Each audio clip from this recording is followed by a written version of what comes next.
الحمد لله وكفى وسلام على عباده الذين اصطفى أما بعد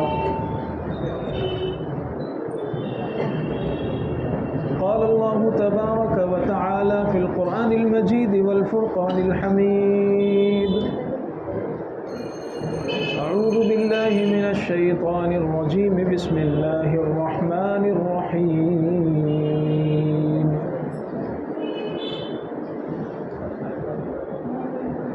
ووصى بها إبراهيم بنيه ويعقوب يا بني إن الله اصطفى لكم الدين فلا تموتن إلا وأنتم مسلمون وقال النبي صلى الله عليه وسلم من قال لا إله إلا الله دخل الجنة أو كما قال صلى الله عليه وسلم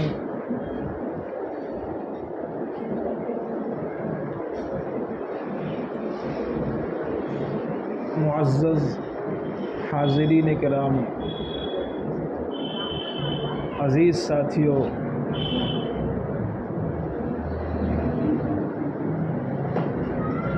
یہ اللہ تبارک و تعالی کی طرف سے ہمارے لیے ایک سنہرا موقع ہے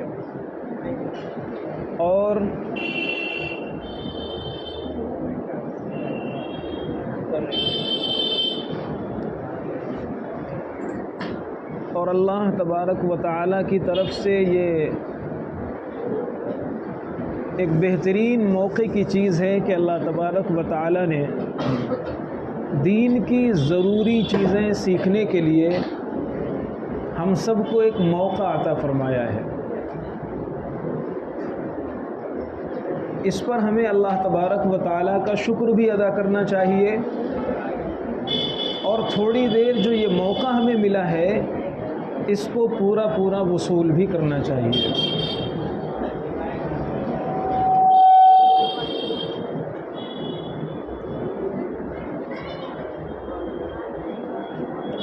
بزرگوں اور دوستوں، اللہ تبارک و تعالی نے عزیز بچوں ہمیں مسلمان بنایا ہے۔ مسلمان کسے کہتے ہیں؟ اگر آسان زبان میں آپ حضرات سے ایک سوال کیا جائے کہ مسلمان کسے کہتے ہیں تو ہو سکتا ہے آپ لوگوں کے جوابات الگ الگ ہوں۔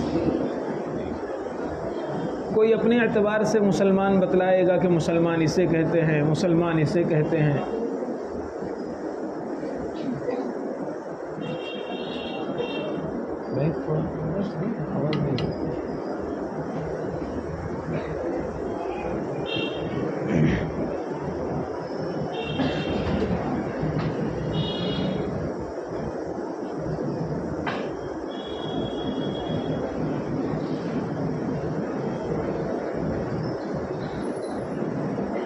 لیکن صحیح معنی میں مسلمان جسے کہا جاتا ہے اس میں دو چیزیں بہت بنیادی حیثیت کی رکھتی ہیں۔ ایک تو جن چیزوں پر ایمان لانا ضروری ہے اور جس علم کے ساتھ، جن صفات کے ساتھ، جن کیفیات کے ساتھ ایمان لانا ضروری ہے، ان چیزوں پر اسی طریقے پر ایمان لانا جسے ہم عقائد کہتے ہیں، جسے ہم عقیدہ کہتے ہیں۔ اور دوسری چیز ہے کہ شریعت کے مطابق نبی پاک صلی اللہ علیہ وسلم کے طور طریقوں کے مطابق اپنی زندگی کو گزار لینا، جسے ہم عمل کہتے ہیں۔ انہی دونوں چیزوں کے مجموعے کا نام مسلمانی ہے اور اسلام ہے۔ پتہ یہ چلا کہ مسلمان بننے کے لیے بھی اور مسلمان رہنے کے لیے بھی، مسلمان باقی رہنے کے لیے بھی سب سے زیادہ جو چیز ضروری ہے وہ عقیدہ ہے۔ اگر آدمی جن چیزوں پر ایمان لانا ضروری ہے ان میں سے اگر ایک چیز کو بھی چھوڑ دے، کوئی بندہ پورے قرآن کو مانتا ہو، پورے قرآن پر ایمان رکھتا ہو، لیکن وہ کہے کہ میں قرآن کی ایک آیت نہیں مانوں گا، وہ کہے قرآن کا ایک حرف نہیں مانوں گا، وہ کہے قرآن کا ایک لفظ نہیں مانوں گا، مفتی لوگ فتویٰ دیں گے یہ مسلمان نہیں ہو سکتا۔ کوئی کہے میں پوری شریعت مانتا ہوں، تمام انبیاء کو نبی مانتا ہوں، لیکن نعوذ باللہ صرف محمد الرسول اللہ کو نبی نہیں مانتا، وہ مسلمان نہیں ہو سکتا۔ پتہ یہ چلا کہ مسلمان رہنے کے لیے، مسلمان بننے کے لیے سب سے زیادہ جو چیز ضروری ہے وہ عقیدہ ہے۔ عقیدہ، جن جن چیزوں پر ایمان لانا ضروری ہے ان چیزوں پر ویسے ہی ایمان لانا، اس کو کہا جاتا ہے عقیدہ۔ اور یہ عقیدہ کتنی بڑی چیز ہے، اور یہ عقیدہ اور ایمان کتنی عظیم چیز ہے۔ اللہ کے پیغمبر صلی اللہ علیہ وسلم نے ایک موقع پر ارشاد فرمایا، من قال لا الہ الا اللہ دخل الجنہ، جس نے بھی سچے دل سے لا الہ الا اللہ پڑھ لیا۔ لا الہ الا اللہ پڑھنے کا مطلب یہ ہے کہ جن جن چیزوں پر ایمان لانا ضروری ہے وہ ان چیزوں کو مان لیا، دل سے اس کو تسلیم کر لیا اور اس پر ایمان لے آیا۔ اللہ کے نبی صلی اللہ علیہ وسلم نے فرمایا دخل الجنہ، وہ جنت میں ضرور جائے گا۔ ایک صحابی بیٹھے ہوئے تھے، نام ان کا حضرت ابو ذر غفاری ہے، وہ کہنے لگے یا رسول اللہ وَإِن زَنَا وَإِن سَرَقَا، اگرچہ وہ چوری کرنے والا ہو، گناہ کرنے والا ہو، غلط کام کرنے والا ہو، بدکاری کرنے والا ہو، اللہ کے پیغمبر نے فرمایا وَإِن زَنَا وَإِن سَرَقَا، اگر کسی کا عقیدہ اچھا ہے، ایمان صحیح ہے، جن چیزوں پر ایمان لانا ضروری ہے اگر وہ صحیح طریقے پر ان چیزوں پر ایمان رکھے ہوئے ہے، اگر وہ گناہ بھی کرتا ہے، اللہ تبارک و تعالی ایک نہ ایک دن اسے جنت میں ضرور پہنچائیں گے۔ لیکن اگر خدا نخواستہ کسی کا عقیدہ ڈیمیج ہے، کسی کا عقیدہ خراب ہے، جن چیزوں پر ایمان لانا ضروری ہے یا جیسے ایمان لانا ضروری ہے، اگر کوئی ان چیزوں میں سے کسی ایک کو بھی نہیں مانتا، اللہ حفاظت فرمائے جنت کے دروازے اس کے لیے بند ہیں۔ پتہ یہ چلا کہ عقیدہ یہ کوئی ہلکی پھلکی چیز نہیں ہے، یہ بہت بھاری چیز ہے اور بہت زیادہ چیک کرنے کی ضرورت ہے۔ بار بار اپنے ایمان کو اور اپنے عقیدوں کو اور اپنی چیزوں کو سوچنے کی ضرورت ہے کہ یار میرا ایمان صحیح ہے کہ نہیں، کہیں ایسا نہ ہو کہ شیطان ہمارا ایمان اچک لے۔ آخر کوئی تو بات تھی، آخر کوئی تو وجہ تھی۔ حضرت یعقوب علیہ السلام کا نام آپ لوگوں نے سنا ہے؟ بولیے، آپ حضرات بھی بولیے تھوڑا سا۔ حضرت یعقوب علیہ السلام کا نام سنا ہے؟ یہ کون ہیں؟ حضرت یعقوب علیہ السلام یہ ایک پیغمبر ہیں، ان کے بیٹے حضرت یوسف علیہ السلام ہیں، یہ بھی پیغمبر ہیں۔ ان کے والد حضرت اسحاق علیہ السلام ہیں، یہ بھی پیغمبر ہیں۔ ان کے والد حضرت ابراہیم علیہ السلام ہیں، یہ بھی پیغمبر ہیں۔ آپ سوچئے پورا خاندان جو ہے ان کا وہ خاندان نبوت کہلاتا، پورا خاندان نبیوں والا خاندان، اور ایسے ایسے انبیاء جیسے حضرت ابراہیم خلیل اللہ، یہ ان کے پردادا ہیں۔ حضرت ابراہیم علیہ السلام، اس میں آواز آ رہی ہے؟ حضرت ابراہیم علیہ السلام یہ موحد ہیں، اور ان کا عقیدہ توحید اتنا مضبوط ہے کہ اس کو بیان کرنے کی ضرورت نہیں ہے۔ ہر نبی اس کا عقیدہ توحید بہت مضبوط ہوتا ہے، لیکن حضرت ابراہیم علیہ السلام خاص طور پر اللہ تبارک و تعالی نے ان کو جو پختگی عطا فرمائی تھی وہ بڑی عجیب تھی۔ حضرت ابراہیم علیہ السلام کی یہ توحید منتقل ہوتی ہے حضرت اسحاق کی طرف، حضرت اسحاق علیہ السلام سے حضرت یعقوب تک آپ اندازہ لگا سکتے ہیں۔ حضرت یعقوب علیہ السلام نبی ہیں۔ ایک مرتبہ حضرت یعقوب علیہ السلام بیمار ہوئے۔ حضرت یعقوب علیہ السلام کے کتنے بیٹے تھے؟ بولتے رہو آپ لوگ۔ 12۔ حضرت یعقوب علیہ السلام کے کتنے بیٹے؟ 12 بیٹے تھے. ان 12 بیٹوں میں حضرت یوسف علیہ السلام بھی ہیں.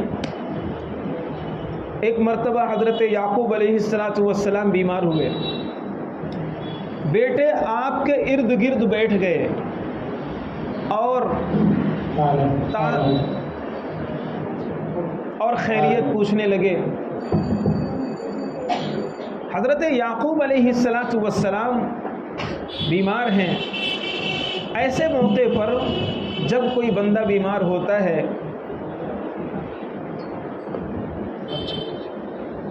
ایسے موقع پر یہ تھوڑا سا ٹھیک ہے. اب تو آواز آ رہی ہے آپ لوگوں کو اچھے سے؟ بہت اچھا ماشاءاللہ. میں عرض یہ کر رہا تھا حضرت یعقوب علیہ السلام بیمار ہوئے. سارے بیٹے حضرت یعقوب علیہ السلام یعنی ابا جان کے ارد گرد بیٹھ گئے. کوئی پیر دبا رہا ہے, کوئی ہاتھ دبا رہا ہے, اور کوئی پانی لا کر دے رہا ہے, کوئی کچھ پوچھ رہا ہے. اندازہ لگائیے حضرت یعقوب علیہ السلام کو یہ احساس ہوا کہ شاید یہ میرا آخری وقت ہو سکتا ہے, شاید ہو سکتا ہے میرے بچوں سے پھر بعد میں ملاقات ہو یا نہ ہو. ایسے موقعوں پر باپ اگر اپنے بچوں کو کوئی نصیحت کرتا ہے, کوئی خاص ایڈوائس دینا چاہتا ہے تو وہ بہت امپورٹنٹ ہوتی ہے, بہت اہم ہوتی ہے, وہی چیز بتلاتا ہے. چنانچہ ایسے موقع پر کوئی پراپرٹی کی بات کرتا ہے, کوئی دستاویز اور ڈاکیومنٹ اور کاغذات کی بات کرتا ہے, کسی کا قرضہ ورضہ ہوتا ہے اس کو بات کرتا ہے کہ بیٹا میرا قرضہ ہے وہ ادا کر دینا, فلاں زمین ہے وہ دیکھ لینا, فلاں پیسہ جمع ہے کسی کے پاس وہ دیکھ لینا, امانت رکھی ہوئی ہے اسے دیکھ لینا. لیکن اندازہ لگائیے عقیدہ کسے کہتے ہیں, ایمان کیا ہوتا ہے, عقیدے کی اہمیت کیا ہوتی ہے. حضرت یعقوب علیہ السلام نے اپنے بچوں سے یہ سب باتیں نہیں کی. حضرت یعقوب علیہ السلام نے ایک سوال کیا جو ہم اور آپ سب کے لیے بہت چونکانے والا ہے. حضرت یعقوب علیہ السلام نے فرمایا ما تعبدون من بعدی, او میرے بچوں یہ بتاؤ میرے بعد تم پوجا کس کی کرو گے, عبادت کس کی کرو گے, پرستش کس کی کرو گے, اللہ کس کو مانو گے, معبود کس کو جانو گے. سوچنے کی بات ہے کہ حضرت یعقوب علیہ السلام کا گھرانہ نبیوں کا گھرانہ, ابا نبی, دادا نبی, بیٹے نبی. حضرت یعقوب علیہ السلام کے گھر میں شرک بت پرستی کا تصور بھی نہیں ہو سکتا. ان کے بچوں نے جب آنکھ کھولی اپنے والد محترم کو ایک خدا کی عبادت کرتے ہوئے دیکھا, اور اسی طرح پورے گھر کا یہی ماحول. لیکن حضرت یعقوب علیہ السلام کو جو فکر ستا رہی تھی وہ عقیدہ اور ایمان کی فکر ستا رہی تھی. کہیں ایسا نہ ہو کہ میرے بچے میرے سامنے تو صحیح ایمان پر باقی رہیں, صحیح عقیدے پر باقی رہیں, لیکن میرے دنیا چھوڑ جانے کے بعد اور میرے پردہ فرما جانے کے بعد کہیں ایسا نہ ہو کہ میرے بچوں کا عقیدہ خراب ہو جائے, میرے بچوں کا ایمان خراب ہو جائے. کہنے لگے ما تعبدون من بعدی, میرے بعد تم عبادت کس کی کرو گے. وہ ظاہر سی بات ہے اولاد کس کی تھی, نبی کی اولاد تھی. ان کی گھٹی میں توحید بھری ہوئی تھی. قالوا نعبد الہک و الہ آبائک ابراہیم و اسماعیل و اسحاق الہا واحدا ونحن له مسلمون. ان سب بچوں نے ایک زبان ہو کر کے کہا ابا جان یہ بھی کوئی سوال کرنے کی چیز ہے, آپ نے بچپن سے جو ہمیں سکھلایا, جو ہمیں سمجھایا, جس چیز پر ہم نے آپ کو پایا, ایک خدائے وحدہ لا شریک کے سامنے ماتھا ٹیکتے ہوئے ہم نے دیکھا, ایک خدا کے سامنے ہاتھ پھیلاتے ہوئے ہم نے آپ کو پایا, ایک خدا سے مرادیں مانگتے ہوئے ہم نے آپ کو دیکھا, ایک خدا کے سامنے جھولی پھیلاتے ہوئے ہم نے آپ کو دیکھا. یہی ہم نے اپنے آباء و اجداد کو دیکھا. نعبد الہک و الہ آبائک, یہی حضرت ابراہیم کا مسلک, یہی حضرت اسحاق کا مسلک, یہی ابا جان آپ کا عقیدہ. ایک خدا وحدہ لا شریک کی ہم عبادت کریں گے, ابھی بھی کرتے ہیں, مرتے دم تک کرتے رہیں گے, اور اس دنیا کو اسی عقیدے پر چھوڑنا چاہیں گے. حضرت یعقوب علیہ السلام نے اپنے بچوں کے ایمان اور عقیدے کی فکر کے بارے میں یہ سوال کیا، ما تعبدون من بعدی، کہ میرے بعد تم عبادت کس کی کرو گے؟ پتہ یہ چلا کہ انبیاء کرام کو سب سے زیادہ فکر اگر کسی چیز کی رہتی ہے، چاہے وہ اپنی اولاد کی ہو یا اپنی امت کی ہو، تو وہ ان کے عقیدے اور ایمان کی رہتی ہے۔ اس لیے کہ انبیاء جانتے ہیں اگر اعمال تھوڑے بہت آگے پیچھے ہوئے، اللہ تبارک و تعالیٰ کی طرف سے وعدہ ہے، اللہ معاف کرنے والا ہے، لیکن ان اللہ لا یغفر ان یشرک بہ، اگر اس کے ساتھ شرک ہوا، غلط عقیدہ ہوا، کفری عقیدہ ہوا، ایمان کو خراب کرنے والا عقیدہ ہوا، ہمیشہ ہمیشہ کے لیے جہنم ہے، خالدین فیہا ابدا، کبھی معافی کا پروانہ نہیں ملے گا، کبھی بخشش نہیں ہوگی۔ اس لیے انبیاء جانتے ہیں، اس لیے وہ یہ سب چیزوں کی فکر زیادہ کرتے ہیں۔ اور صرف یہی نہیں، قرآن ہمیں بتلاتا ہے حضرت ابراہیم علیہ السلام نے بھی اپنے بچوں کے عقیدوں پر بہت گہری نظر رکھی تھی۔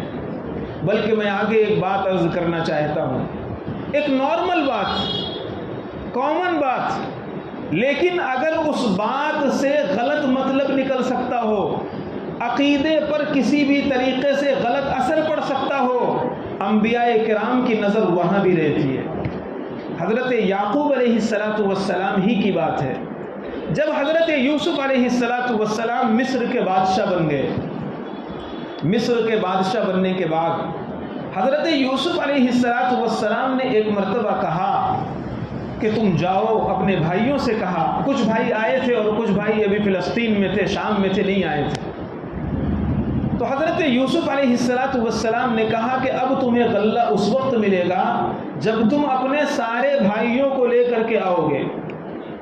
حضرت یعقوب علیہ السلام سے ابا جان سے بھائیوں نے کہا، بیٹوں نے کہا کہ عزیز مصر نے، بادشاہ مصر نے یہ شرط لگائی ہے کہ اگر سارے بھائی یہاں پر آئیں گے تبھی جا کر کے غلہ ملے گا، ورنہ غلہ نہیں ملے گا۔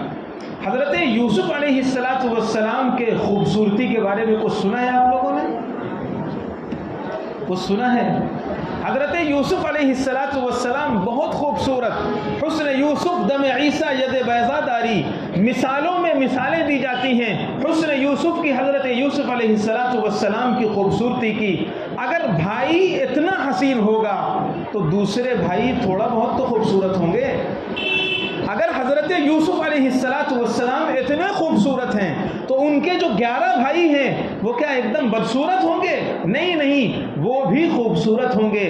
حضرت یوسف علیہ السلام کے جتنے بھائی تھے، بہترین جسم جثہ والے، ڈیل ڈول والے، اچھی باڈی والے، اچھے بدن والے، چہرے مہرے والے، بہترین خوبصورت اللہ تبارک و تعالیٰ نے ان سب کو بنایا تھا۔ حضرت یعقوب علیہ السلام کے پاس سے جب وہ رخصت ہونے لگے اور باپ نے آخری نصیحت جب ان کو فرمائی، قرآن نے اس کا نقشہ کھینچا ہے، قرآن میں وہ چیز مذکور ہے۔ حضرت یعقوب علیہ السلام نے فرمایا، بیٹو تم سب لا تدخلوا من باب واحد وادخلوا من ابواب متفرقہ، حضرت یعقوب کے الفاظ قرآن نے نقل فرمائے، بیٹو دیکھو تم 12 ہو، دیکھنے میں لہیم شہیم، عمدہ اور خوبصورت قسم کے جسم کے مالک ہو۔ پہلے زمانے میں جب کوئی شہر بستا تھا تو کنارے کنارے اس کو باؤنڈری کھینچ دی جاتی تھی، اور اس دیوار پر اس باؤنڈری میں دروازے ہوتے تھے، اور الگ الگ دروازے ہوتے تھے، اس طرف کا، اس طرف کا، اس طرف کا، اور چاروں طرف سے لوگ اس شہر میں داخل ہوتے تھے۔ پھر پہلے زمانے میں رات میں وہ دروازے بند کر دیے جاتے تھے تاکہ کوئی چور نہ آئے، کوئی لٹیرا نہ آئے، شہر محفوظ رہے۔ ایسے ہی مصر کے اندر دروازے تھے، باؤنڈری تھی، اور بہت سارے دروازے تھے۔ حضرت یعقوب علیہ السلام نے فرمایا، بچوں تم ایک دروازے سے سب کے سب مت داخل ہونا، لا تدخلوا من باب واحد وادخلوا من ابواب متفرقہ، الگ الگ دروازے سے جانا، 2 2 4 4 بٹ کر کے جانا۔ کیوں؟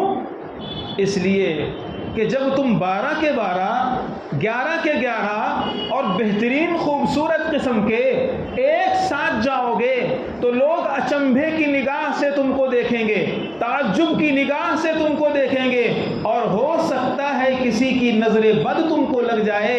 اس لیے نظر بد سے محفوظ رکھنے کے لیے حضرت یعقوب علیہ السلام نے فرمایا کہ تم ایک دروازے سے مت داخل ہونا۔ اچھا، بات یہیں پر آ کر نہیں رکتی۔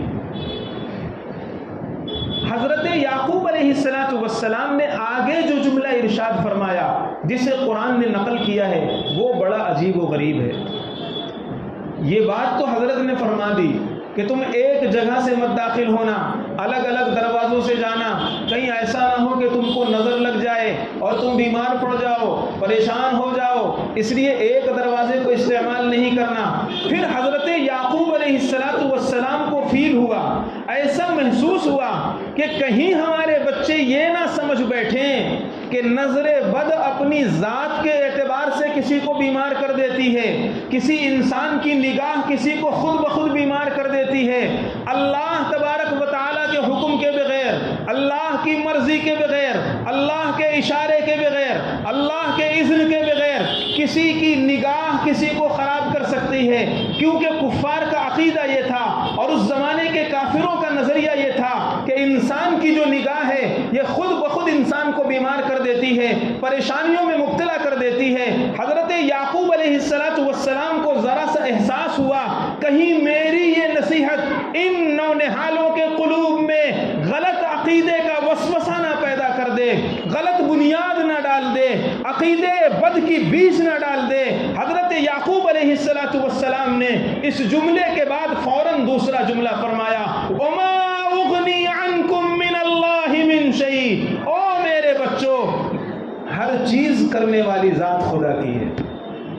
میں نے یہ نصیحت کر دی الگ الگ دروازوں سے داخل ہو جاؤ، تدبیر کرنا انسان کے بس میں ہے، اس لیے تم تدبیر کو اختیار کر لو، ایک دروازے سے مت داخل ہو، لیکن یاد رکھنا کسی کو بیمار کر دینا، کسی کو مار دینا، کسی کو قبر تک پہنچا دینا، کسی کو بیکار کر دینا، کسی کو بام عروج پر پہنچا دینا، اچھا اور برا اس دھرتی پر جو کچھ ہوتا ہے وہ اللہ کی مرضی سے ہوتا ہے۔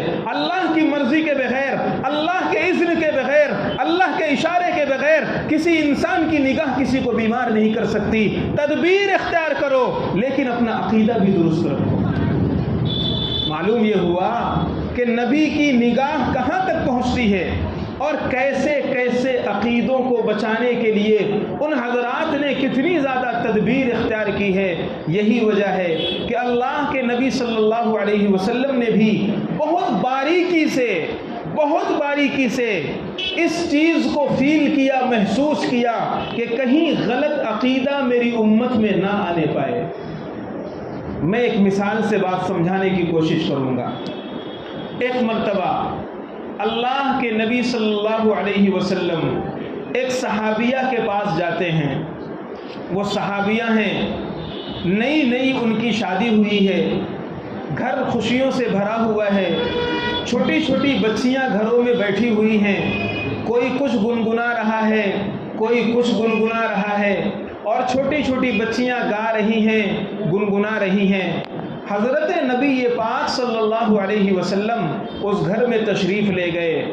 بچیاں گنگنا رہی تھیں اور اشعار پڑھ رہی تھیں۔ باتوں باتوں میں، اشعار میں ایک بچی نے ایک شعر پڑھا اور شعر یہ تھا، وَفِينَا نَبِيٌّ يَعْلَمُ مَا فِي غَدِي، وَفِينَا نَبِيٌّ يَعْلَمُ مَا فِي غَدِي، کہ ہمارے درمیان ایک ایسے نبی ہیں جو فیوچر کی باتوں کو جانتے ہیں، جو مستقبل کی باتوں کو جانتے ہیں، جو آئندہ کی باتوں کو جانتے ہیں، کائنات میں کیا ہونے والا، آسمانوں میں کیا ہونے والا، زمینوں میں کیا ہونے والا، فیوچر میں کیا ہونے والا۔ ہمارے درمیان ایک نبی ایسے ہیں جو ان ساری چیزوں کو جانتے ہیں۔ اللہ کے نبی صلی اللہ علیہ وسلم موجود ہیں، بچیاں موجود ہیں، صحابیہ موجود ہیں، اور بھی موجود ہیں۔ جب اس بچی نے یہ شعر پڑھا، اور یہ صحیح حدیث ہے، ابن حبان کے اندر حدیث لکھی ہوئی، حافظ ابن حجر رحمۃ اللہ علیہ نے فتح الباری کے اندر حدیث نقل کی، صحیح حدیث ہے۔ اللہ کے نبی صلی اللہ علیہ وسلم نے فرمایا، دعی ہذہ وقولی ما کنت تقولین قبلا، او بچی یہ شعر مت پڑھو، اس سے پہلے تم جو اشعار پڑھ رہی تھی وہی پڑھا کرو، اس لیے کہ غیب کا جاننے والا، فیوچر کا جاننے والا، دنیا میں کیا ہو رہا ہے اس چیز کا جاننے والا وحدہ لا شریک ہے، صرف اور صرف اللہ ہے۔ اس دھرتی میں کیا ہوا، کیا ہو رہا ہے، کیا ہوگا، اس چیز کو جاننے والا تنہا خدا ہے۔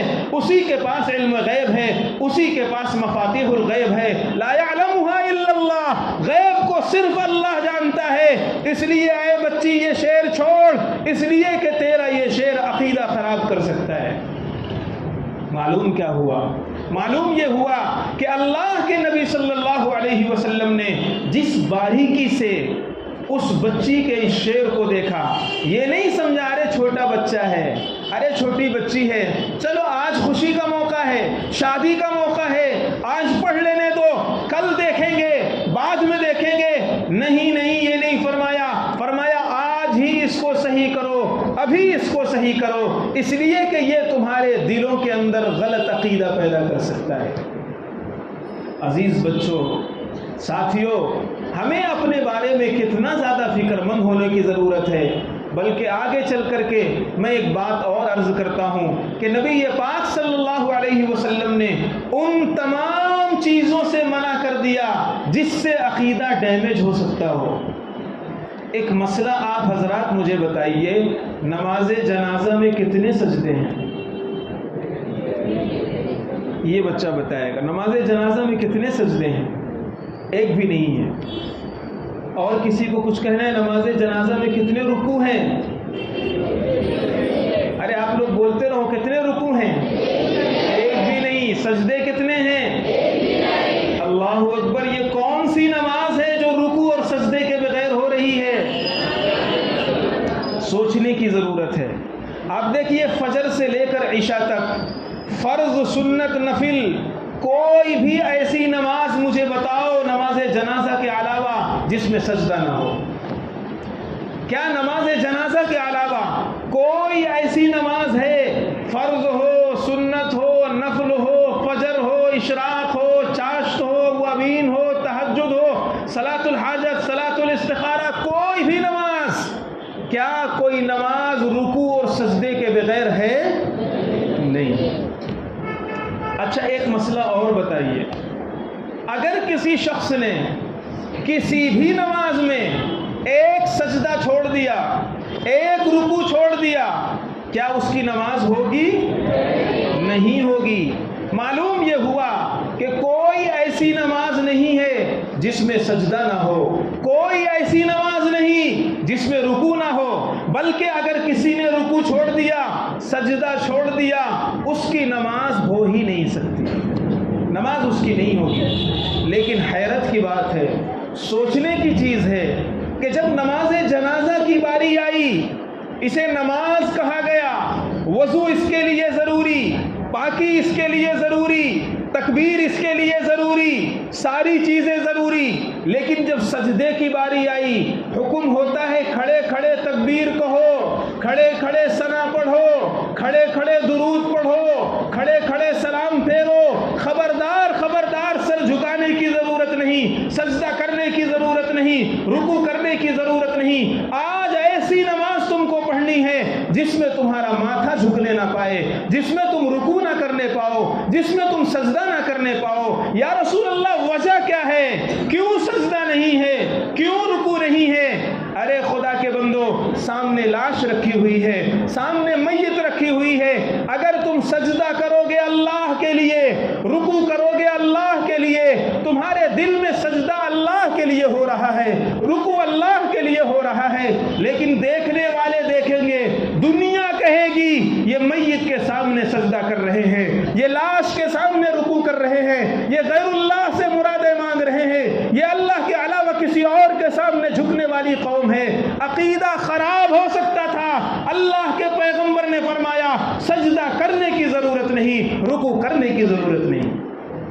اب بغیر سجدے کے نماز ہوگی، بغیر رکوع کے نماز ہوگی، کھڑے کھڑے نماز ہوگی، اب سجدہ مت کرو، اس لیے کہ یہ سجدہ تمہارے عقیدوں کو ڈیمیج کر سکتا۔ اور آگے چلیے، پچھلی شریعت میں جب کسی کو ویلکم کرتے، کسی کو رسپیکٹ دکھانا ہوتا اور سمان و احترام پیش کرنا ہوتا تھا تو سجدہ کرتے تھے۔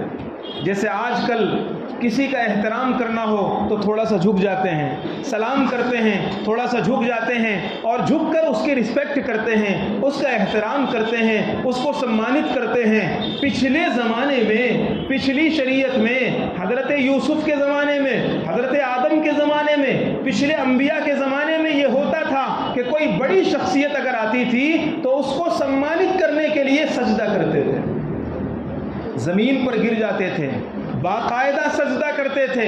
چنانچہ قرآن پاک میں اس کا ذکر موجود ہے۔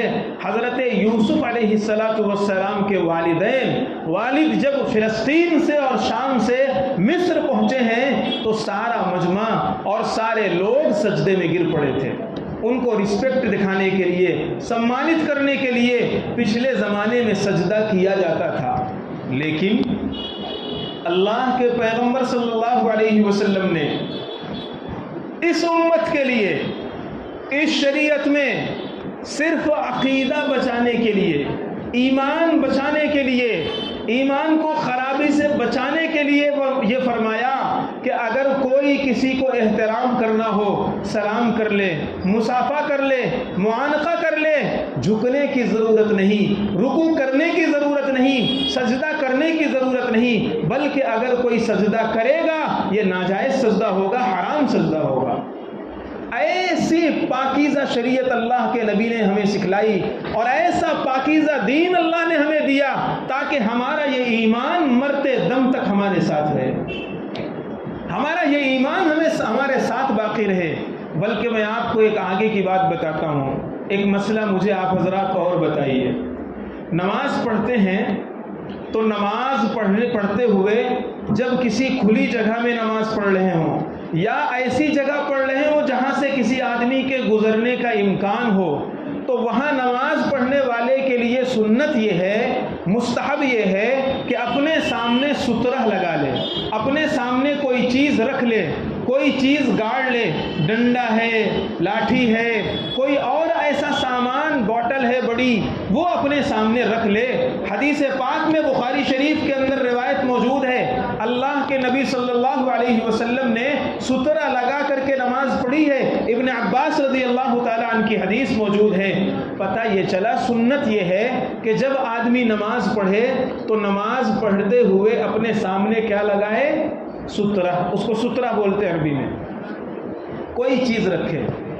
لیکن عجیب بات آگے کی میں عرض کرنا چاہتا ہوں، جب سترہ لگائے تو سترہ بالکل اپنے فیس کے سامنے نہ لگائے، اپنی پیشانی کے سامنے نہ لگائے، ایک دم اپنے آگے نہ لگائے، بلکہ رائٹ سائڈ، لیفٹ سائڈ، بھاؤں کے سامنے، آنکھ کے کنارے، اس بالکل بیچو بیچ یہاں پر سترہ لگائے، یعنی تھوڑا سا کراس لگائے، چاہے رائٹ سائڈ ہو چاہے لیفٹ سائڈ ہو، بالکل بیچو بیچ سترہ لگانا فقہا نے منع کیا ہے۔ فرمایا ایسے سترہ مت لگاؤ، کیوں؟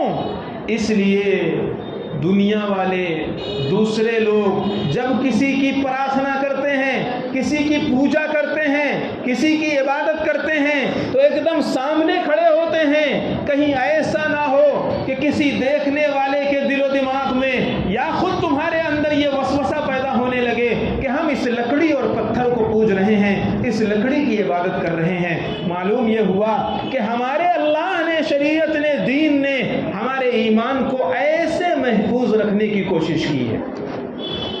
اب اگر آج کل سوشل میڈیا کا دور ہے، واٹس ایپ، یونیورسٹی کا گیان ہر طرف بکھرا ہوا ہے، اور ہر آدمی آج کل مہان ہے، اور کیسے، کہاں سے پڑھ کر، کہاں سے ایجوکیشن لے کر؟ موبائل سے۔ اس لیے آج کا یہ دور اپنے ایمان اور عقیدوں کو بچانے کے لیے بہت زیادہ چیلنجز دور ہے، بہت عجیب دور ہے۔ جگہ جگہ ڈاکو ہیں، ایمان کے لٹیرے، ایسی ویب سائٹس اور ایسا مٹیریل، ایسے لوگ جو آپ کے اوپر نگاہ لگا کر کے بیٹھے ہوئے ہیں اور سوچتے ہیں کوئی بھولا بھالا دین کے نام پر اور دین سکھانے کے نام پر آئے اور ہم اسے دھیرے دھیرے دھیرے دھیرے اپنے قابو میں لے کر کے اس کا ایمان اچک لیں، اسے پتہ بھی نہ چلے ہمارا ایمان کہاں رخصت ہو گیا، اور وہ دنیا میں اپنے آپ کو مسلمان کہلاتا پھرے، مسجد میں آتا بھی رہے، رجسٹر میں، مردم شماری میں، حکومت کی نظر میں، قانون کے دائرے میں اسے مسلمان سمجھا جاتا رہے، لیکن اللہ کی نظر میں وہ مسلمان نہ رہے۔ اور ایسے آرام سے اور ایسے طریقے پر کہ آدمی کو پتہ بھی نہ چلے۔ ابھی کچھ دن پہلے کی بات ہے، ایک 5ویں کلاس میں پڑھنے والا طالب علم، 5ویں کلاس میں پڑھنے والا طالب علم کی عمر کیا ہوگی؟ 11 سال 12 سال، چھوٹا سا طالب علم۔ اچھا، اس کے والد محترم مولانا ہیں، قاسمی ہیں، دارالعلوم دیوبند سے فارغ ہیں، ایک اسکول میں پڑھنے والا یہ طالب علم، اس کا کسی اپنے فرینڈ سے، کسی ساتھی سے تھوڑا سا جھگڑا ہو گیا۔ وہ ساتھی تھا پنڈت اور یہ مولوی کا بیٹا مسلمان، دونوں اپنی ٹیچر کے پاس پہنچتے ہیں شکایت لے کر کے۔ وہ جو بچہ غیر تھا اس نے فوراً جھک کر کے، ٹیچر تھوڑا اونچائی میں کھڑی تھی، اس نے فوراً جھک کر کے اپنی ٹیچر کے سامنے سجدہ کیا، اور یہ مسلمان بچہ ایسے ہی کھڑا رہا، اس لیے کہ اس کے ماں باپ نے سکھلا دیا تھا زمین و آسمان کی تمام چیزیں صرف خالق کائنات کے لیے سجدہ کرتی ہیں، اللہ کے لیے سجدہ کرتی ہیں، زمین و آسمان کی تمام چیزیں، مخلوقات مسجود نہیں بن سکتا، مخلوقات کے لیے سجدہ نہیں کیا جا سکتا، اس کے ماں باپ نے اسے سکھلایا تھا۔ وہ بچہ کھڑا رہا، ٹیچر نے اس سے سوال کیا کہ بیٹا، یہ تیرا ساتھی، یہ فرینڈ، تیرا دوست، اس نے میرا سجدہ کیا، میرے قدموں میں اپنا سر رکھا، آخر تو نے سجدہ کیوں نہیں کیا؟ اس نے یہ کہا، چھوٹا سا بچہ، اس نے یہ کہا کہ ہم صرف سجدہ اللہ کو کرتے ہیں، ہم صرف سجدہ بھگوان کو کرتے ہیں، اللہ کو سجدہ کرتے ہیں، اس لیے میں نے سجدہ نہیں کیا۔ آگے کی بات سنیے بچوں، کفر اتنا آہستہ سے آئے گا، اتنا آہستہ سے آئے گا کہ انسان کو پتہ بھی نہیں چلے گا۔ بعض حدیثوں میں یہ مضمون آیا ہوا ہے، یدب دبیب النمل، جیسے کوئی چیونٹی دھیرے دھیرے چلتی ہے، اس کے چلنے کی ٹاپ اور اس کے پیروں کی آواز کسی کو محسوس نہیں ہوتی، چیونٹی چل رہی ہے، کوئی اس کی آواز کو نہیں سنتا۔ اللہ کے نبی نے فرمایا ایک زمانہ آئے گا کفر اتنا آہستہ آہستہ مسلمانوں کی طرف آئے گا، مسلمانوں کو پتہ بھی نہیں چلے گا، جب کفر اندر سرایت کر جائے گا، شرک اندر بھر جائے گا، تب انہیں احساس ہوگا اللہ اللہ یہ میرا ایمان رخصت ہو گیا، میرا عقیدہ خراب ہو گیا۔ خیر، میں عرض کر رہا تھا، اس ٹیچر نے آگے جو کہا، دیکھو بیٹا، استاد بھگوان ہوتا ہے، تم نے کہا کہ ہم سجدہ اللہ کو کرتے ہیں، ہم سجدہ بھگوان کو کرتے ہیں، اور یاد رکھو ٹیچر اور استاد یہ بھی بھگوان ہوتا ہے۔ جب اللہ کے لیے سجدہ ہو سکتا ہے، بھگوان کے لیے سجدہ ہو سکتا ہے، تو جو ٹیچر بھگوان ہے اس کے لیے سجدہ کیوں نہیں ہو سکتا؟ وہ مولانا مجھ سے کہنے لگے کہ مفتی صاحب، میرا بچہ رات کو میرے گھر آیا، جب میرے پاس بیٹھا تو اس کے ذہن و دماغ میں یہ ڈاؤٹ تھا اور یہ اشکال تھا کہ ابا جان، جب استاد بھگوان ہوتا ہے، استاد خدا کا روپ ہوتا ہے، استاد ہمیں تربیت دے کر کے، تعلیم دے کر کے انسان بناتا ہے، سلیقہ سکھلاتا ہے، ادب سکھلاتا ہے، ساری چیزیں اس کی کردار ہوتی ہیں، اس کا ایک کریکٹر ہوتا ہے۔ جب اللہ کے لیے سجدہ ہو سکتا ہے تو بھگوان کے لیے سجدہ اور استاد کے لیے سجدہ کیوں نہیں ہو سکتا؟ یہ جملہ تھا اس 11 سال کے بچے کا۔ اب آپ اندازہ لگائیے کتنا آسانی کے ساتھ، کتنا دھیرے دھیرے کفر کا جراثیم اس بچے کے سینے میں بھرا جا رہا ہے۔ اور چلو اس کے والد مولانا ہیں، سمجھانے والے ہیں، اس بچے کا ڈاؤٹ انہوں نے کلیئر کیا، سمجھایا، بتایا، لیکن کتنے ایسے پڑھنے والے بچے ہوں گے اور کتنے ایسے چھوٹے چھوٹے نونہال ہوں گے جن میں آہستہ سے یہ ڈاؤٹ بھر دیا جاتا ہے۔ اور یاد رکھو، جن چیزوں پر ایمان لانا ضروری ہے، اگر کوئی ان کا انکار کر دے تو بھی کافر، اور اگر کوئی ڈاؤٹ کا شکار ہو جائے تو بھی کافر، اگر کوئی شک میں مبتلا ہو جائے گا تو بھی ایمان ختم ہو جائے گا۔ یہ چھوٹے چھوٹے دلوں میں شک پیدا کر کے ان سے ان کا ایمان چھینا جا رہا ہے۔ اور یہ صرف ایسا ہی نہیں ہے بلکہ عملی طور پر، پریکٹیکلی طور پر کفر کی چیزوں کو اسکولوں میں، نصابوں میں، کلچر میں، سماج میں، مزاج میں، رواج میں ایسے بھرا جا رہا ہے کہ طبیعت اس سے مانوس ہو جائے، طبیعت اس سے مانوس ہو جائے، اور کچھ دنوں کے بعد اس کی نفرت ختم ہو جائے، پھر دھیرے دھیرے انسان ان کا شکار ہو جائے گا۔ آج جو اسکولوں میں سوریہ نمسکار کرایا جا رہا ہے، جائے بھارت ماتا کی جے کا نعرہ لگوایا جا رہا ہے، وندے ماترم پڑھوایا جا رہا ہے، اور ایک نہیں اس طرح کی بہت سی چیزیں چھوٹے چھوٹے بچوں کی زبانوں سے کہلوائی جا رہی ہیں۔ یہ مت سمجھیے یہ صرف کہنے کی بات ہے، یہ صرف ایک بول ہے، نہیں نہیں، یہ وہ جانتے ہیں اور ہم سے زیادہ جانتے ہیں کہ آج ان کی زبانوں سے کہلوا دو، کل یہ دل میں اتر جائے گا۔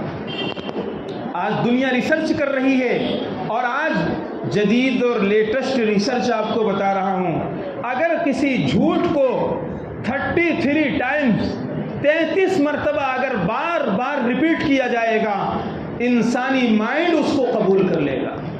یہ آج کی ریسرچ ہے، جدید تحقیق ہے کہ اگر کسی سفید جھوٹ کو، بالکل غلط بات کو 33 مرتبہ اگر ریپیٹ کر دو کسی انسان کے سامنے، تو اس کا ذہن اس کو کیچ کرنے لگتا ہے، اس کو قبول کرنے لگتا ہے۔ آج 33 مرتبہ نہیں، 33,000 مرتبہ ہمارا نوجوان بچہ اسکولوں میں، اپنے معاشرے میں انہی چیزوں کو سنتا ہے، کفریہ باتوں کو سنتا ہے، جس سے اس کا دماغ دھیرے دھیرے ان چیزوں کو قبول کرنے لگتا ہے۔ پھر اس کے ڈاؤٹس شروع ہوتے ہیں، سوالات شروع ہوتے ہیں، اور وہ شبہ میں مبتلا ہونے لگتا ہے، اور پھر ایسے ایسے شبہات میں مبتلا ہوتا ہے۔ اللہ حفاظت فرمائے۔ اسی طرح کن چیزوں سے ہمارا ایمان ختم ہو جاتا ہے، میں ایک واقعے سے اس بات کو سمجھانا چاہتا ہوں۔ ایک چھوٹی سی بات پہلے بتاؤں گا، پھر آگے کی بات عرض کروں گا۔ ایک چھوٹا سا بچہ 6 سال کا، وہ اسکول میں پڑھتا ہے۔ 6 سال کا بچہ کیا سمجھے گا، کیا سمجھے گا؟ لیکن آپ اندازہ لگائیے کہ ایمان چھیننے کے لیے باطل کتنا زمانے سے محنت کر رہے ہیں، کتنا بچپن سے محنت کر رہے ہیں۔ چھوٹا سا بچہ ہے اور ایک دم ابھی ابتدائی طور پر اسکولوں میں جانے لگا ہے۔ ایک مرتبہ اس کی ٹیچر بلا کر کے اس کو سمجھا رہی ہے، بیٹھا کر کے اس کو سمجھا رہی ہیں کہ بیٹا دیکھو، تمہارے یہاں ایک چیز ہوتی ہے جسے روزہ کہا جاتا ہے۔ وہ بچہ اپنے ماں باپ کو دیکھتا تھا، جانتا تھا، سمجھتا تھا کہ روزہ رکھتے ہیں، صبح کو کھاتے ہیں، پھر شام تک کوئی چیز نہیں کھاتے ہیں، پانی کا ایک قطرہ حلق میں نہیں جا سکتا، دانے کے نام پر ایک لقمہ ان کے پیٹ میں نہیں جا سکتا۔ ایسی چیزوں کو چھوٹا سا بچہ سمجھتا تھا۔ وہ ٹیچر، وہ اس کی استانی، وہ اس بچے کو، معصوم بچے کو سمجھا رہی ہے کہ دیکھو بیٹا، میرے ہاتھ میں یہ آرٹیکل ہے، میرے ہاتھ میں یہ کتاب ہے، اور اس میں کتاب میں یہ لکھا ہوا ہے کہ 6 گھنٹے سے زیادہ انسان کی باڈی بھوکی نہیں رہ سکتی۔ اگر 6 گھنٹے سے زیادہ انسان کی باڈی میں پانی نہیں گیا، انسان کی باڈی میں جوس نہیں گیا، لکوڈ نہیں گیا، کھانا نہیں گیا، تو انسان کی باڈی پر ایفیکٹ پڑے گا، برے اثرات پڑیں گے، وہ ڈیمیج ہوگی، صحت خراب ہوگی۔ اب یہ بتاؤ تمہارا روزہ کتنے گھنٹے کا ہوتا ہے؟ کبھی تمہارا روزہ 10 گھنٹے کا ہوتا ہے، کہیں 12 گھنٹے کا ہوتا ہے، کسی کنٹری میں 18 گھنٹے کا روزہ ہوتا ہے، 20 سے 22 گھنٹے کا روزہ ہوتا ہے۔ آپ یہ بتائیے، سائنس یہ کہہ رہی ہے، کتاب میں یہ لکھا ہوا ہے، آرٹیکل یہ بتا رہا ہے 6 گھنٹے سے زیادہ بھوکے مت رہو۔ تمہارا کیسا روزہ ہے جو تمہیں 20 گھنٹے بھوکا رہنے کی تعلیم دے رہا ہے؟ یہ 6 سال کے 8 سال کے بچے کا ذہن اسلام کے ایک فرض کے بارے میں، روزہ کے بارے میں، اس کے اندر آج شکوک و شبہات کا کیڑا پیدا کیا جا رہا ہے، تاکہ اس کی سادہ تختی پر ایک شبہ پڑ جائے، اور جیسے جیسے یہ بڑا ہو شبہات اس کے بڑے ہوتے جائیں، اور پھر دھیرے دھیرے اس کا ایمان رخصت ہو جائے۔ اللہ ہم سب کی حفاظت فرمائے۔ جس انداز سے دشمن لگا ہوا ہے، جس انداز سے وہ باطل ہمارا ایمان چھیننا چاہتا ہے، ہمیں اپنے ایمان کے بارے میں بہت چوکنا رہنے کی ضرورت ہے، بہت فکر مند رہنے کی ضرورت ہے۔ کن باتوں سے ہمارا ایمان خراب ہو جاتا ہے، کن جملوں سے ہمارا عقیدہ خراب ہو جاتا ہے۔ دیکھیے ہمارے نبی صلی اللہ علیہ وسلم آخری نبی ہیں۔ کیا ہیں؟ آخری نبی۔ ہم اپنے نبی کے بارے میں یہ عقیدہ رکھتے ہیں، ہمارے نبی خاتم النبیین ہیں، آخری نبی ہیں۔ اب ہمارے نبی کے بعد کوئی اس دنیا میں نیا نبی نہیں آئے گا، نبی بن کر کے نہیں آئے گا۔ اور اس دنیا میں اگر کوئی یہ دعویٰ کرتا ہے کہ میں نبی ہوں، وہ کذاب ہے، وہ جھوٹا ہے۔ اللہ کی لعنت اس پر، فرشتوں کی لعنت اس پر، انسانوں کی لعنت اس پر، وہ جہنمی ہے، وہ مسلمان نہیں ہو سکتا ہے۔ یہ ہمارا عقیدہ ہے۔ چھوٹے چھوٹے بچوں کو یہ عقیدہ ذہن میں بیٹھا دیجئے، یہ بتلا دیجئے ہمارے نبی آخری نبی، ہمارے نبی کے بعد کوئی نبی نیا نہیں آ سکتا، کوئی نبی بن کر نہیں آ سکتا۔ علماء آئیں گے، حفاظ آئیں گے، مجتہدین ہو سکتے ہیں، مفسرین ہو سکتے ہیں، محدثین ہو سکتے ہیں، شریعت پڑھانے والے، شریعت سمجھانے والے، شریعت بتلانے والے یہ پیدا ہوتے رہیں گے، لیکن اس دھرتی پر اب کوئی نیا نبی نہیں آئے گا۔ یہ چھوٹے چھوٹے معصوم بچوں کے تختیوں پر لکھ دیجئے، اس لیے کہ سماج اب جس رخ کی طرف جا رہا ہے، ماحول جیسا بنا جا رہا ہے، ایسے آہستہ سے رسالت اور خاتمیت نبی کے آخری نبی ہونے پر جس انداز سے وار کیا جا رہا ہے، شاید اس سے پہلے اتنا زیادہ کبھی نہیں ہوا۔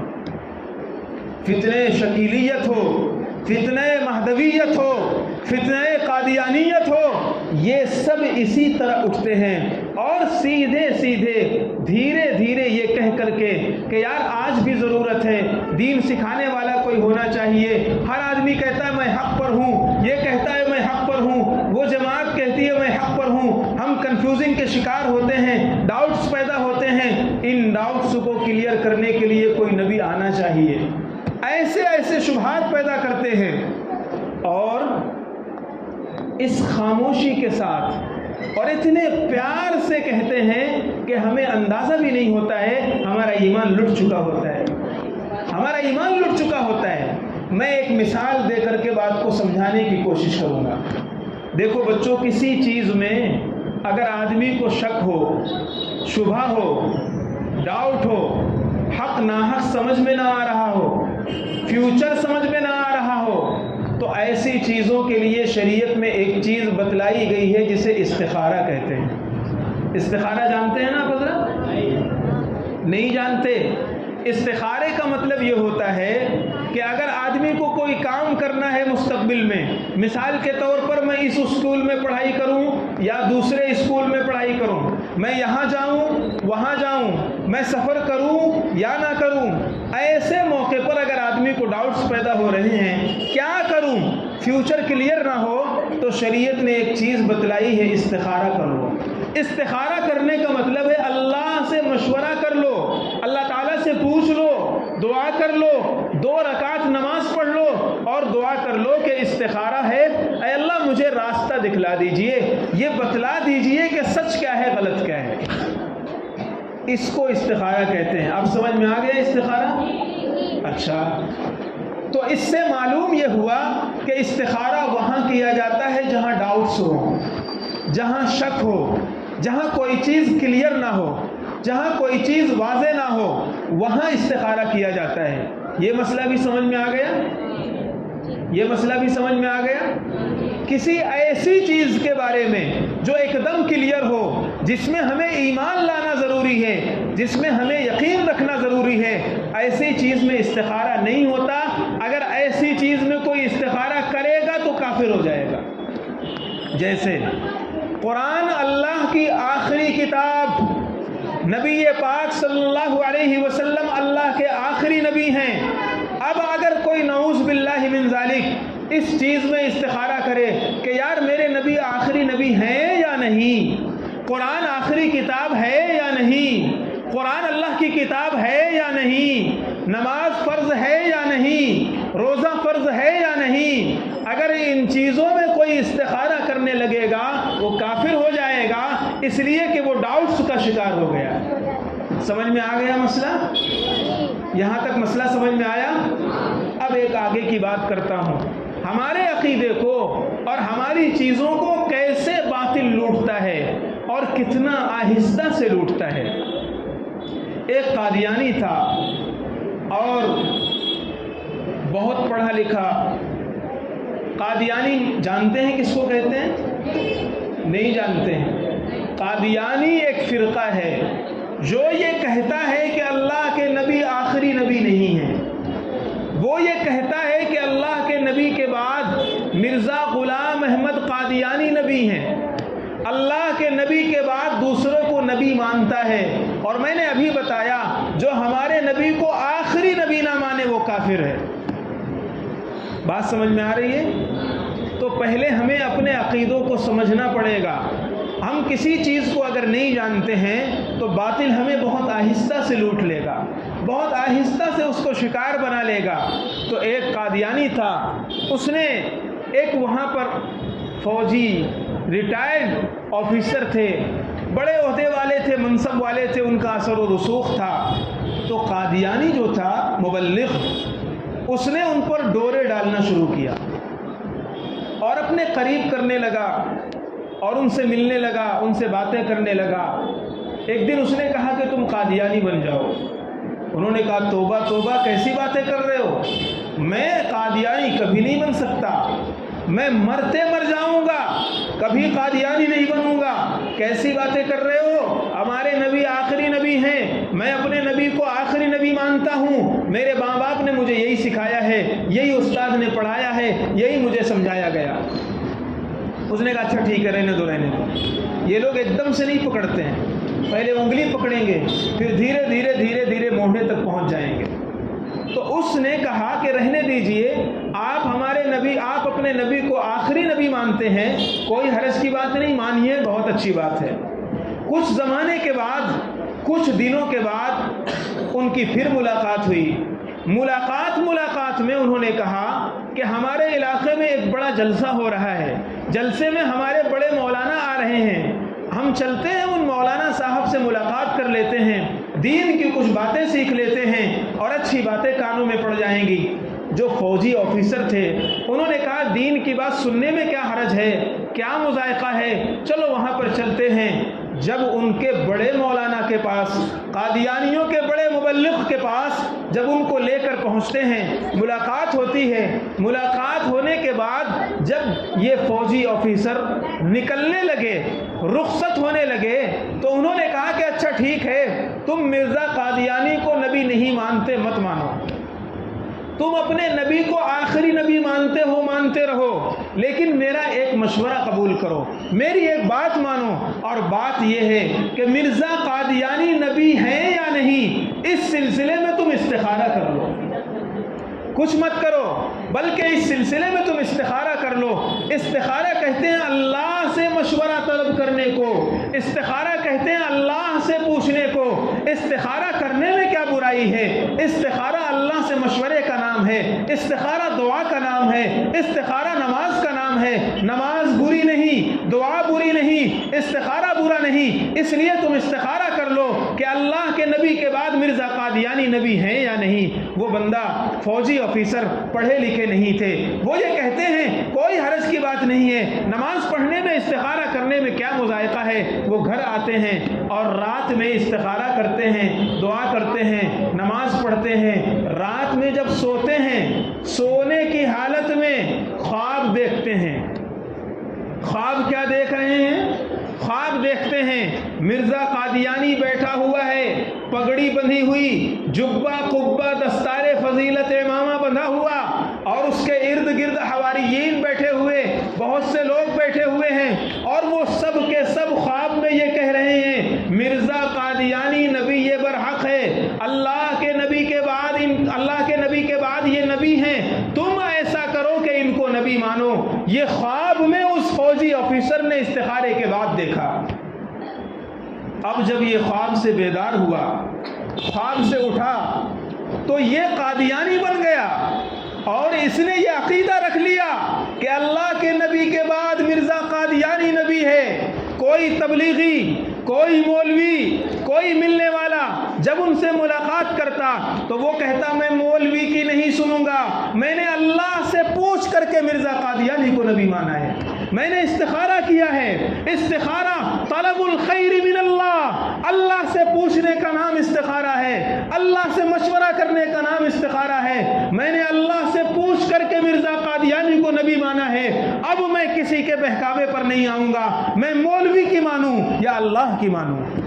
اندازہ لگائیے عزیز طلبہ، عزیز ساتھیوں اور بزرگوں، دوستوں، کیسی خوبصورتی کے ساتھ اور کیسے بہتر طریقے سے اس فوجی آفیسر کا ایمان چھن گیا اور اسے پتہ نہیں چلا میرا ایمان رخصت ہو چکا ہے، میرا کلمہ سینے سے نکل چکا ہے، میرا دین مٹ چکا، دامن اسلام چھٹ چکا، دامن نبوت چھٹ چکا، اور اس بندے خدا کو یہ احساس نہیں ہوا ہوتا کرتا اب یہ صرف قادیانی نہیں بلکہ مبلغ قادیانیت بن گیا۔ ایک نہیں، دو نہیں، پورے علاقے کو اور پوری طور پر اس نے محنت شروع کر دیا، دوڑ دھوپ کر کے پورا اپنا عہدہ، اپنا منصب، اپنی طاقت سب اس نے جھونک دیا کہ نبی یہ آخر الزماں کے بعد مرزا قادیانی بھی نبی ہے، لوگوں اس کو مانو، اس لیے کہ میں نے اللہ سے پوچھ کر کے یہ بات کہی ہے۔ ہوتے کرتے بڑے بڑے مولانا ٹک نہیں پاتے، اپنی چرب زبانی کی وجہ سے وہ کسی کی بات نہیں سنتا۔ ایک مرتبہ پنجاب کے اندر ایک جلسہ ہوا، اس جلسے میں مولانا یوسف لدھیانوی شہید رحمۃ اللہ علیہ تشریف لائے۔ اس فوجی آفیسر قادیانی مبلغ نے یہ سوچا کہ میں نے بڑے بڑوں سے پنگا لیا، میں نے بڑے بڑے سے مقابلہ کیا، مناظرہ کیا، کوئی میرے سامنے نہیں ٹک پایا، چلو آج ان کے بڑے مولوی سے مقابلہ کرتے ہیں۔ وہ جلسے میں گیا، جلسے میں جانے کے بعد تقریر ختم ہوئی، حضرت نیچے بیٹھ گئے، کمرے میں پہنچے، یہ فوجی آفیسر بھی پہنچ گیا، وہاں بات چیت ہوئی، ملاقات ہوئی۔ اس نے کہا حضرت ماجرا یہ ہے، میں نے اللہ سے پوچھ کر قادیانیت قبول کی ہے، میں کیسے مانوں کہ مرزا قادیانی غلط ہے؟ مولوی مجھے کہتا ہے مرزا قادیانی غلط ہے، اللہ مجھے کہتا ہے مرزا قادیانی حق پر ہے، میں کس کی بات مانوں؟ مولانا یوسف لدھیانوی شہید رحمت اللہ علیہ کی قبر پر اللہ کروڑوں رحمتیں نازل فرمائے۔ کیسے ہمارے اکابرین تھے۔ بزرگوں اور دوستوں، عزیز بچوں، میں آپ کو ایک بات یہ کہتا ہوں، آوارہ ہوائیں چل رہی ہیں، ارتداد پھیلا ہوا ہے، کون سے جملے سے ہمارا ایمان ختم ہو جائے گا ہمیں اتنا شعور و احساس نہیں ہے۔ علماء سے جڑے رہو، اپنے مسجد کے امام صاحب سے جڑے رہو، اپنے علاقے کے متقی اور بااثر علماء سے جڑے رہو، ان سے پوچھو، ان سے سمجھو، ان کے پاس بیٹھو، ان سے عقیدے صحیح کرو، ورنہ کون سا جملہ ہمارا ایمان لے ڈوبے گا ہمیں اتنا احساس ابھی نہیں پیدا ہوا۔ حضرت مولانا یوسف لدھیانوی شہید رحمت اللہ علیہ فرمانے لگے کیا ہوا تھا مجھے واقعہ سناؤ۔ اس نے کہا حضرت میں نے اللہ کے نبی آخری نبی ہیں یا نہیں، مرزا قادیانی نبی ہے یا نہیں، میں نے اس سلسلے میں استخارہ کیا، مجھے خواب میں نظر آیا مرزا قادیانی نبی ہے۔ حضرت مولانا یوسف لدھیانوی شہید رحمت اللہ علیہ نے فرمایا او خدا کے بندے تمہیں سمجھ نہیں، استخارہ ڈاؤٹ کا نام ہے، استخارہ شک کا نام ہے، استخارہ وہاں کیا جاتا جہاں کوئی چیز کلیئر نہ ہو، جہاں حق نہ حق واضح نہ ہو، سچ اور جھوٹ پتہ نہ ہو، اچھا برا پتہ نہ ہو، استخارہ وہاں کیا جاتا ہے۔ جیسے ہی تم نے اللہ کے نبی کے آخری نبی ہونے میں استخارہ کیا، گویا تم نے شک کیا کہ نبی آخری نبی ہیں، حالانکہ آخری نبی ماننا یقین ہونا چاہیے، ایمان ہونا چاہیے۔ اللہ کا قرآن کہتا ہے وَلَٰكِن رَسُولَ اللَّهِ وَخَاتَمَ النَّبِيِّينَ، محمد الرسول اللہ اللہ کے رسول بھی ہیں، خاتم النبیین بھی ہیں۔ جیسے تم نے استخارہ کیا، تم نے اس آیت میں شک کیا، تم نے رسول اللہ کی نبوت میں شک کیا، نبی آخر الزماں کی خاتمیت میں شک کیا، جیسے شک کیا اسی وقت تم کافر ہو گئے، اسی وقت تمہارا ایمان نکل گیا۔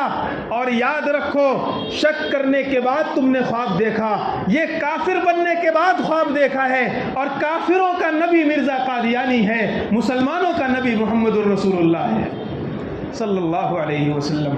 ہمارے نبی آخری نبی ہیں۔ جب تم نے کافر بننے کے بعد استخارہ کیا ہے، تمہیں کافروں کا نبی نظر آئے گا، خواب میں مرزا قادیانی نظر آئے گا۔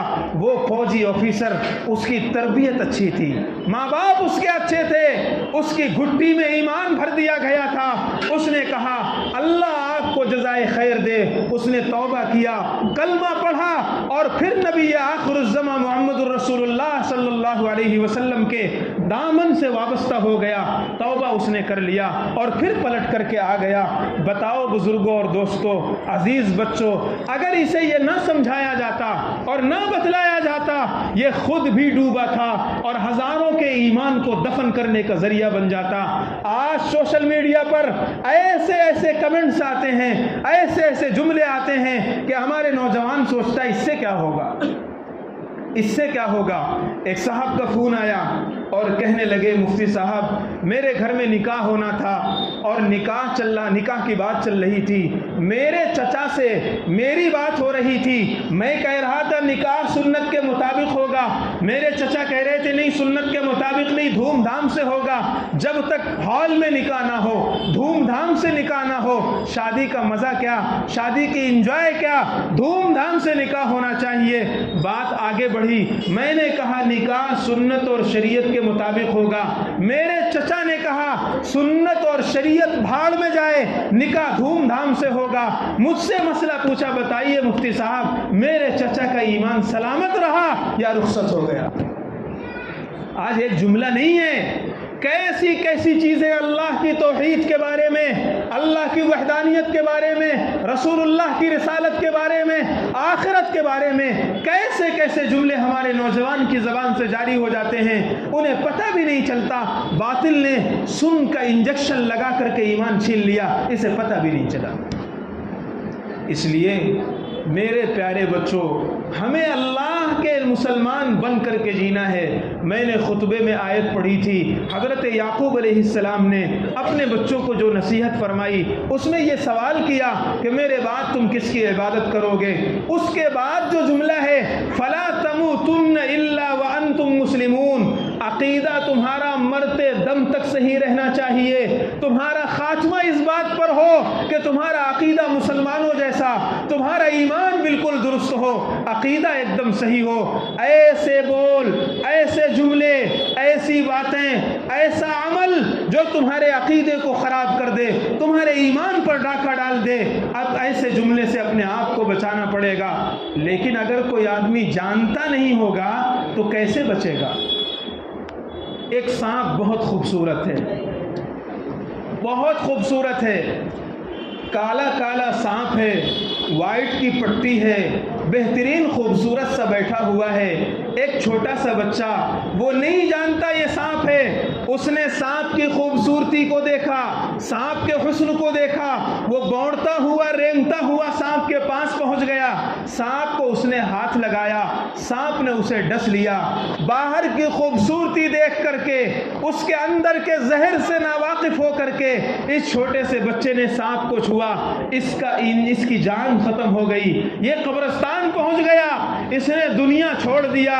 ایسے ہی سوشل میڈیا پر، موبائل میں، انٹرنیٹ میں بہت سارے اژدہے بیٹھے ہوئے ہیں، بہت سارے خوبصورت سانپ بیٹھے ہوئے ہیں، ایسی ایسی سائٹس ہیں۔ میں آپ کو بتاتا ہوں، ہم لوگوں کا رات دن کا یہ کام ہے، مسئلہ دیکھنا پڑتا ہے، فتوے دینے پڑتے ہیں، مسائل سرچ کرنے پڑتے ہیں۔ کتنی مرتبہ ایسا ہوتا ہے ہم نے ایک مسئلہ نیٹ پر سرچ کیا، دیکھنے میں اچھا لگا، سائٹ اچھی لگی، پڑھنے میں اچھا لگا، ایک صفحہ پڑھنے کے بعد پتہ چلا یہ قادیانی کی سائٹ ہے، یہ عیسائی کی سائٹ ہے، یہ یہودیوں کی سائٹ ہے۔ ہم کو علم تھا، ہم نے سمجھ لیا، آپ کو نہیں معلوم یہ وہی خوبصورت سانپ ہے جو ہاتھ لگانے میں آپ کا ایمان ڈس لے گا، جو ہاتھ لگانے میں آپ کا ایمان چھین لے گا، آپ کو پتہ بھی نہیں چلے گا۔ اس لیے ہمیں مسلمان بن کر اگر رہنا ہے تو علماء سے جڑ کر رہنا ہے۔ کیا کرنا پڑے گا؟ پوری بات کا خلاصہ یہ ہوا کہ ہمیں اپنے عقیدہ توحید کو، عقیدہ رسالت کو، عقیدہ آخرت کو اور سارے عقیدوں کو بہت بہت خوبصورتی کے ساتھ، پختگی اور مضبوطی کے ساتھ بچا کر رکھنا پڑے گا۔ لیکن کیسے بچانا ہے؟ کیسے بچانا ہے؟ سب سے پہلے اپنے گھر میں اپنے والدین سے کہیے، ابا جان، امی جان، مجھے عقیدے کی کتاب پڑھائیے، مجھے عقیدے بتائیے، مجھے بتلائیے کہ ہمارے نبی آخری نبی ہیں، اللہ کے نبی کے بعد کوئی نبوت کا دعویٰ کرے وہ جھوٹا ہے۔ موٹے موٹے چھوٹے چھوٹے جملے ہمیں سکھائیے، بتائیے۔ اسی طرح عقیدے کی کتابیں امام مسجد سے، محلے کے مسجد سے اور امام صاحب سے رابطہ کر کے پڑھی جائیں۔ ایسے کیمپ لگائے جائیں۔ میرے عزیز بچوں، یہ جو کیمپ لگایا گیا ہے یہ کوئی معمولی بات نہیں ہے۔ تھوڑے سے وقت میں، ایک ویکینڈ میں آپ کو ایسی قیمتی باتیں معلوم پڑ جاتی ہیں جو بہت سے لوگوں کو نہیں معلوم پڑتی۔ پہلے زمانے میں اس کی ویلیو تھی۔ اگر آج یہ اعلان کیا جائے کہ جو ویکینڈ میں اس قریشی جامع مسجد کی پہلی صف میں نماز پڑھے گا اس کو $100 ملیں گے، اگر کوئی یہ اعلان کرے، اگر یہ اعلان کیا جائے کہ جو بھی پہلی صف میں نماز پڑھنے کے لیے آئے گا اسے $100 ملیں گے، میں آپ سے پوچھنا چاہتا ہوں 1 گھنٹہ پہلے سے لوگ یہاں پر بیٹھ جائیں گے، اس لیے کہ ہمارے دل و دماغ میں ڈالر کی ویلیو ہے، ہمارے دل و دماغ میں ایمان، عقیدہ، اعمال کی ویلیو نہیں ہے۔ جس زمانے میں اس سکے کی ویلیو تھی، اس کرنسی کی ویلیو تھی، حضرات صحابہ کرام کے زمانے میں بخاری شریف جلد اول کے اندر حدیث لکھی ہوئی ہے، حضرت جابر رضی اللہ تعالیٰ عنہ ایک صحابی ہیں، بس یہ بات بتا کر آپ کو بات ختم کرتا ہوں۔ حضرت جابر رضی اللہ تعالیٰ عنہ ایک صحابی رسول ہیں، مدینہ میں حضرت جابر رہتے ہیں، دمشق شام کے اندر ایک شہر ہے، مدینہ سے شام 1500 کلومیٹر کا راستہ ہے، مدینہ سے شام 1500، یہاں سے لکھنؤ 1500 کلومیٹر کا فاصلہ ہے۔ ایک بات حضرت جابر رضی اللہ تعالیٰ عنہ کو معلوم ہوا کہ مدینہ حضرت دمشق میں حضرت ابو دردہ ایک صحابی ہیں، ان کے پاس ایک حدیث ہے، وہ مجھے معلوم نہیں ہے۔ حضرت جابر رضی اللہ تعالیٰ عنہ نے سواری کا انتظام کیا، سفر کا انتظام کیا، 1 مہینے تک سفر کرتے رہے، اور 1 مہینے تک سفر کرنے کے بعد حضرت جابر دمشق پہنچتے ہیں، وہاں وہ حدیث لیتے ہیں اور پھر ریٹرن مدینہ آ جاتے ہیں۔ ایک مسئلہ معلوم کرنے کے لیے 1500 کلومیٹر کا سفر کیا اونٹ پر، اور ویسے مشقت والا سفر۔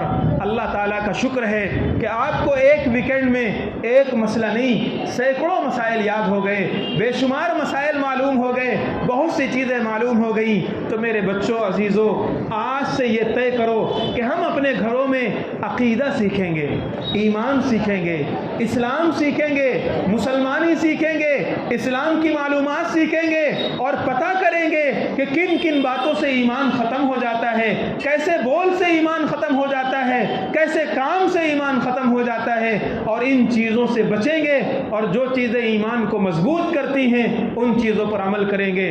اللہ تبارک و تعالیٰ سے دعا ہے اللہ تبارک و تعالیٰ عمل کی توفیق عطا فرمائے، کہنے سے زیادہ، سننے سے زیادہ ہم سب کو بعمل بنائے، اور مرتے دم تک ہمارا ایمان سلامت رکھے۔ یہی ہمارے پاس ایک پونجی ہے، یہی ہمارے پاس ایک سرمایہ ہے، ہمارا عقیدہ بھی صحیح رہے، ایمان ہمارا سلامت رہے۔ اللہ تبارک و تعالیٰ سے دعا ہے اللہ تعالیٰ مرتے دم تک ہمیں اسی پر باقی رکھے، اسی پر موت دے، اور میدان محشر میں اسی پر اٹھائے، اور اسی کی بنیاد پر ہمیں جنت عطا فرمائے۔ وآخر دعوانا ان الحمد للہ رب العالمین۔